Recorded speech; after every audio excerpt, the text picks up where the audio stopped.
Bugün 10 Kasım, Türkiye Cumhuriyeti'nin kurucusu Büyük Önder Mustafa Kemal Atatürk'ün aramızdan ayrılışının yıl dönümü. Her 10 Kasım'da onun mirası ve ülkemiz için ifade ettiği derin anlamı bir kez daha hatırlıyoruz. Atatürk sadece bağımsız bir devlet kurarak Türk milletini özgürlüğe kavuşturmakla kalmadı. Çağdaş, modern bir toplumun temel taşlarını da döşedi. Eğitim, bilim, sanayi, hukuk ve kadın hakları gibi birçok alanda gerçekleştirdiği devrimlerle Türkiye'yi ileriye taşıyan laik ve demokratik bir yapının kurucusu olarak tarihe geçti. Atatürk'ün Türkiye için önemi sadece onun savaş meydanlarda kazandırdığı savaşlarla değil, aynı zamanda bilgiye, eğitime ve modernliğe verdiği değerlerle ölçülür. Cumhuriyetin temellerini atarken dayandırdığı güç sadece askeri zekasıyla değil, aynı zamanda entelektüel derinliğiydi. Atatürk bilgiyi her zaman en büyük güç olarak gördü. Bu nedenle eğitime, kitaplara ve araştırmaya verdiği önemli her zaman örnek oldu.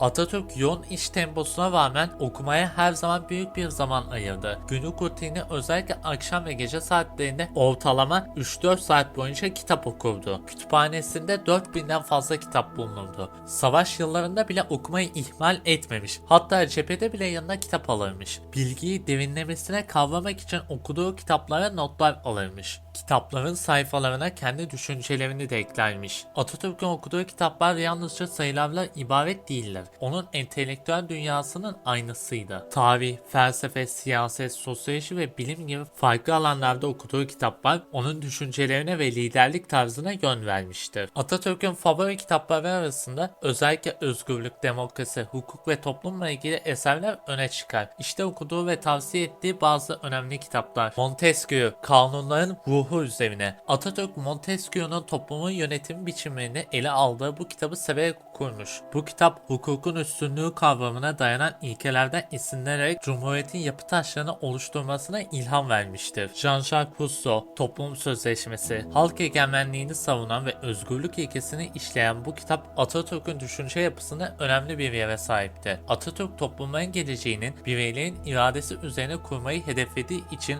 Rousseau'nun fikirlerinden etkilenmiştir. Türk tarihi üzerine kitaplar. Atatürk Türk milletinin tarihini ve kökenlerini araştırmak için birçok eser okumuştur ve hatta tarih alanındaki çalışmaların gelişmesini desteklemek amacıyla Türk Tarih Kurumu'nu da kurmuştur. Çalıkuşu, Reşat Nuri Gültekin. Mustafa Kemal büyük taarruz öncesi Akşehir'deki evinde dinlenirken okumaya başladığı Çalıkuşu için odada bulunanları biliyor musunuz? Gece Reşat Nuri Gültekin'in Çalıkuşu romanını okumaya başladım. Çok beğendim. İhmal edilmiş Anadolu'yu ve genç bir öğretmenin yaşadığı zorlukları ne güzel anlatmış. Bitirince İsmet'e vereceğim. Sonra sizler de okuyun demiştir. Beyaz Zambaklar ülkesinde Grigori Petrov, Mustafa Kemal'in genç Türkiye'nin üzerine etkili olmuş kitapların başında Beyaz Zambaklar ülkesi gelir. Atatürk'ün askeri okulların müfredatının konulmasını emrettiği kitap olarak da ünlenen eser, Finlandiya'nın ulusal bilinç ve kalkınma sürecini anlattığı bir eserdir. Kitap halkın eğitilmesi, toplumun bilinçlendirmesi ve işbirliğinin bir ülkede nasıl medeni ve güçlü hale gelebileceğini vurgular. Petrov, ülkedeki eğitim, sağlık, tarım ve sosyal alanlarda yapılan reformları örnek göstererek toplumun gelişimi için idealist bir yol haritası sunar. Türkçülüğün esasları Siyah Gökalp, eser Türk milliyetçiliğinin tüm fikir ve tekliflerini bir sistem bütünlüğü içinde ortaya koyan, yazarın değişik zamanlarında yazmış olduğu denemelerden derlendiği sosyolojik bir kitaptır. Aynı zamanda Ziya Gökalp, Türk milliyetçiliğinin en önemli düşünürlerinden birisidir. Atatürk kitaplar aracılığıyla hem kendini hem de milletini geliştirmeyi amaçlamıştır. O savaş meydanlarında kazandığı zaferlerin ötesinde ülkesine ve milletine aydın bir gelecek sunmak için en güçlü silahın bilgi olduğunu her fırsatta dile getirmiştir. Bugün onun düşüncelerine daha yakından bakarken onun okuma alışkanlığı ve önerdiği kitaplar bize birer miras niteliğindedir. Her 10 Kasım'da Atatürk'ü anarken onun izinden gitmek, bilgiyi, eğitimi ve ilerlemeyi ve rehber edinmek en büyük görevimizdir.